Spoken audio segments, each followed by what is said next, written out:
ce soir, je vais ouvrir ma chronique sur Baudelaire. Baudelaire qui nous dit « Il faut être toujours ivre. Tout est là. C'est l'unique question.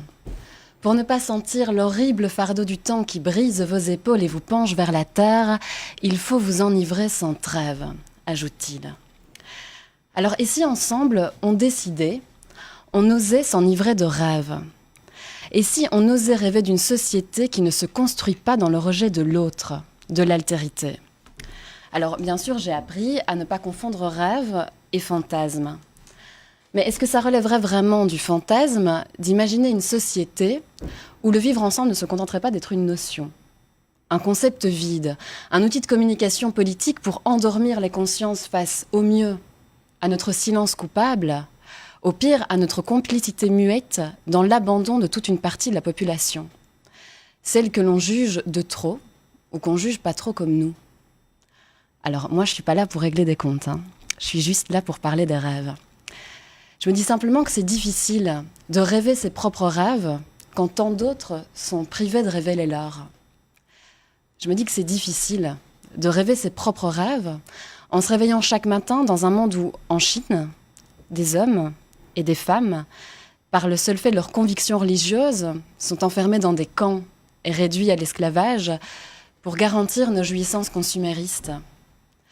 Ou en France, une députée est dessinée le cou enchaîné par le seul fait de sa couleur de peau, parce qu'à la critique argumentée d'une position politique, il préfère les caricatures néo-esclavagistes.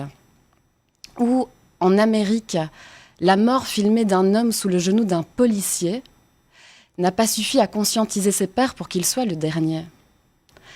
Ou en Belgique, dans les coulisses de notre plat pays à nous, où on boit pourtant fraternellement des bières tout en mangeant des frites, un homme pousse virtuellement son dernier souffle sous un salut nazi.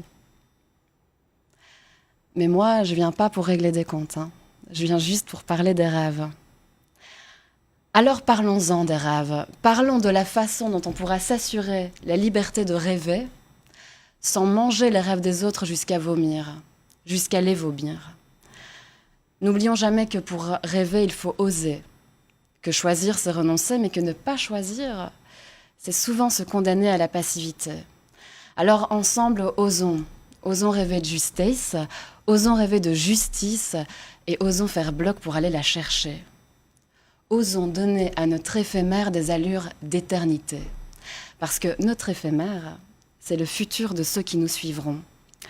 Alors admettons que notre société est plurielle et contrastée, et qu'elle est empreinte de 1000 nuances, de couleurs, de préférences.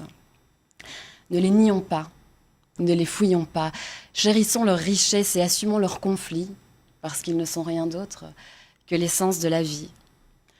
De Martin Luther King à Greta Thunberg, de Stéphane Hessel en passant par Gandhi, les rêves n'ont pas qu'une seule couleur. Ils sont vibrants, exaltés, exaltants, contrastés, parfois clivants, mais ils n'ont pas qu'une seule couleur. Ils nous rapprochent, ils nous séparent, pour un moment ou irrémédiablement. Mais ils n'ont pas qu'une seule couleur. Parfois, c'est en voyageant dans les yeux de l'autre qu'on découvre le monde. C'est en y puisant une nouvelle forme de vérité, à laquelle on n'avait pas songé ou qu'on avait balayé. Alors, faisant retour à Baudelaire, moi, je nous invite au voyage. Je nous donne rendez-vous avec le monde, avec l'infinité des rêves qui le font tenir debout et surtout avec l'infinité des êtres qui portent en eux ces rêves et qui s'octroient le droit de les incarner en assumant et en rencontrant leurs différences. Parce que j'ignore ce que vous en pensez, mais on n'est probablement jamais aussi proche de soi-même qu'en essayant vraiment de comprendre l'autre. Merci Safia Westphal. Waouh. Je vois un Philippe Geluck tout retourné Moi, je ce soir. suis bouleversé par votre chronique.